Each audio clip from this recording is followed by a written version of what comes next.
వాటిలోంచి వచ్చే నీరు వల్ల ప్రజల ఆరోగ్యం దెబ్బతినకూడదు. ఆ మురికి నీరు వల్ల తప్పకుండా వాటిని శుద్ధి చేయాలన్న ఉద్దేశంతో ఈరోజు ఒక్క కూకట్పల్లిలో 350 కోట్లు ఖర్చు పెడతా ఉన్నాం.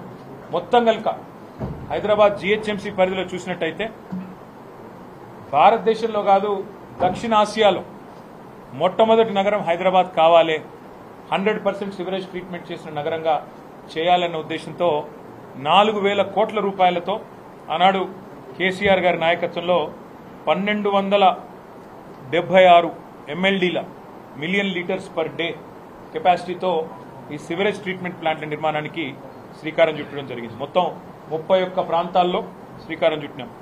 అందులో అంబర్పేటలో 300 MLDల ప్లాంట్ అతిపెద్దది అంబర్పేటలో కట్టినాం. దాన్ని కూడా తొందరలో సందర్శిస్తాం.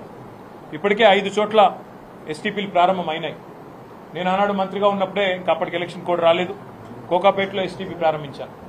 తర్వాత ఈ మధ్యన రేవంత్ రెడ్డి గారు ఉప్పల్లో నల్ల చెరువు మీద 1, నాచారం దగ్గర 2 ప్లాంట్లు ప్రారంభించారు. ఇంకా ఒక 3 కూడా తయారుగా ఉన్నాయి. మనం కట్టిందే ప్రారంభించారు. ఆ తర్వాత హైదరాబాద్ని మురికి నీటి సమస్య నుంచి శాశ్వతంగా విముక్తి చేయాలన్న ఉద్దేశంతో ఆనాడు కేసీఆర్ గారి సంకల్పంతో ఈ కార్యక్రమాలు తీసుకున్నాం.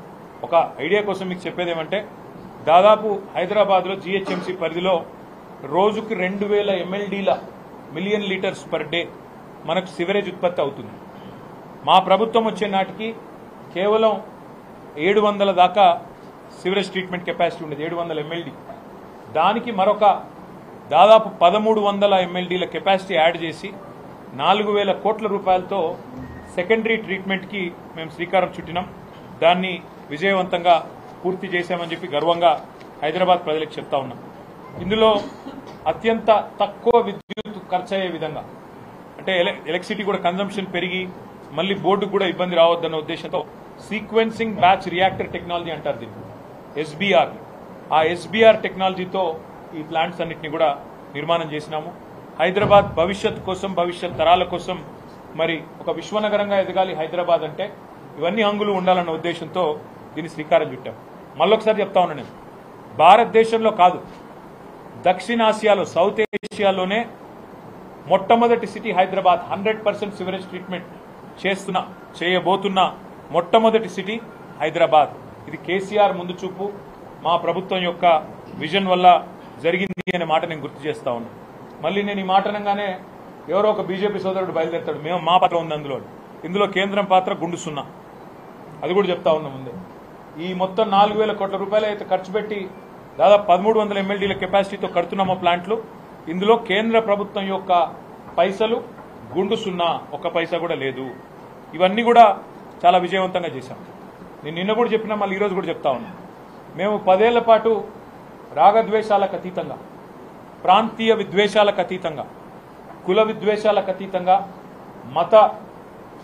మతం పేరు మీద జరిగే దాడులకు కానీ, పంచాయతీలకు కానీ ఆస్కారం లేకుండా 10 ఏళ్ల పాటు కేసీఆర్ గారు హైదరాబాద్ మహానగరాన్ని ఒక విశ్వనగరంగా తీర్చిదిద్దాలన్న ఉద్దేశంతో చిన్న పండుగ వచ్చినా మా మంత్రులు ఆనాడు స్వయంగా కూర్చొని, దగ్గర కూర్చొని, అటు అధికారులు, రెవెన్యూ కావచ్చు, మున్సిపల్ కావచ్చు, పోలీస్ కావచ్చు, సమన్వయం చేసి శ్రీనివాస్ యాదవ్ గారు, మహమూద్ అలీ గారు, సబిత గారు, మా గౌరవ శాసనసభ్యులు దగ్గర ఉండి చూసుకునేది. చిన్నపాటి నొక్కు కూడా పడకుండా, ఎక్కడ చిన్నపాటి ఇబ్బంది కూడా కాకుండా, ట్రాఫిక్ అంతరాయం కాకుండా, ఫార్ములా రేస్ కావచ్చు, లేదా ఒక గణేష్ నిమజ్జనం కావచ్చు, లేదా మొహర్రం ఊరేగింపు కావచ్చు, బోనాల పండుగ కావచ్చు, ఏదైనా కూడా శాంతియుతంగా చేసినాం. చివరికి సినిమాల కోసం జరిగే ప్రీ రిలీజ్ ఈవెంట్లకు కూడా అంత జాగ్రత్తగా ఎక్కడ ఇబ్బంది లేకుండా చేసిన ఘనత మా ప్రభుత్వానికి. కానీ ఈరోజు ఏం జరుగుతూ ఉంది హైదరాబాద్లో మీరే చూడండి. నిన్న పాపం జూనియర్ ఎన్టీఆర్ గారి సినిమా ఆయన ఇక్కడ రిలీజ్ ఫంక్షన్ పెట్టుకుంటే దాన్ని కూడా కనీసం నిర్వహించలేని అసమర్థత, గంట్లాంటి పరిస్థితిలోకి ఇలా ఈ నగరం వెళ్ళిపోయింది. ఇంకోవైపు చాలా విచిత్రంగా ట్రాఫిక్ సమస్య నాకంటే బాగా మీకే తెలుసు, నాకంటే ఎక్కువ మీరే తిరుగుతారు. గతంలో ఎట్లా ఉండేది ట్రాఫిక్ మేనేజ్మెంట్, ఇవాళ ఎట్లా ఉండేది అనేది ప్రజలందరికీ తెలుసు. హైదరాబాద్ గంటలు గంటలు ట్రాఫిక్లో ఇరుక్కొని పోయే పరిస్థితి వచ్చింది. అదే మాదిరిగా ఇవాళ హైదరాబాద్లో మేమండం కాదు, ప్రభుత్వానికి అంతో ఇంతో కొంత సానుకూలంగా ఉన్న పత్రికలు కూడా ఈ నగరానికి ఏమైంది అని చెప్పి వార్తలు రాసే దుస్థితి.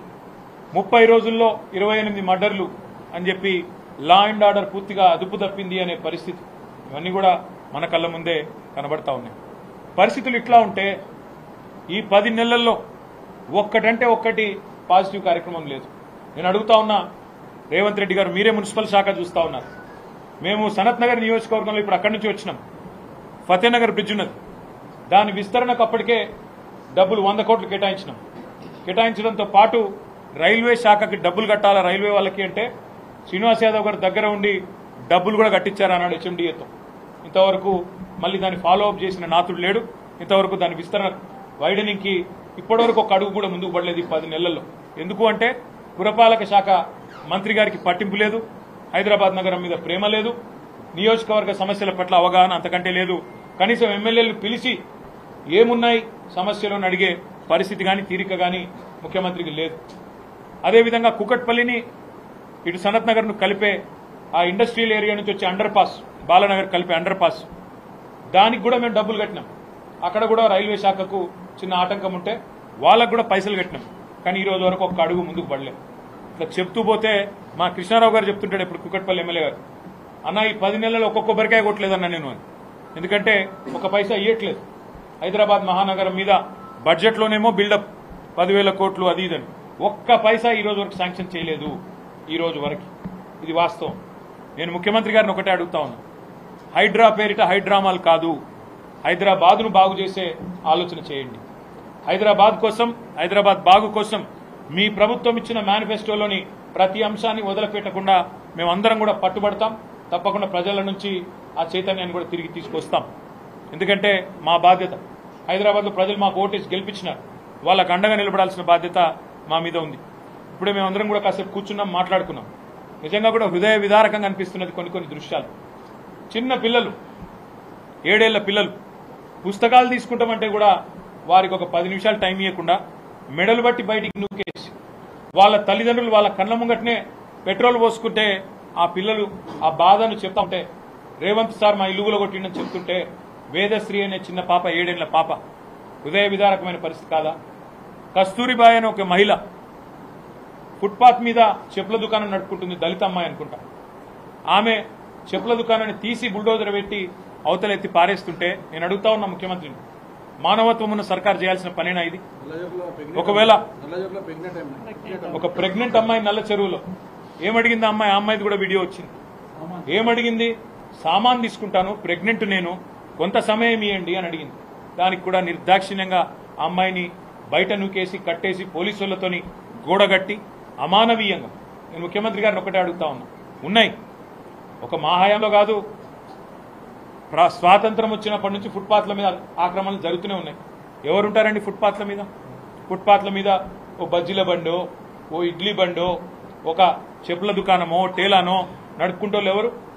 ఏ దిక్కు లేకపోతే సొంతంగా తమ కాలం మీద తాము నిలబడి నెలకొక 10,000 సంపాదించుకుంటోళ్ళు ఉంటారు.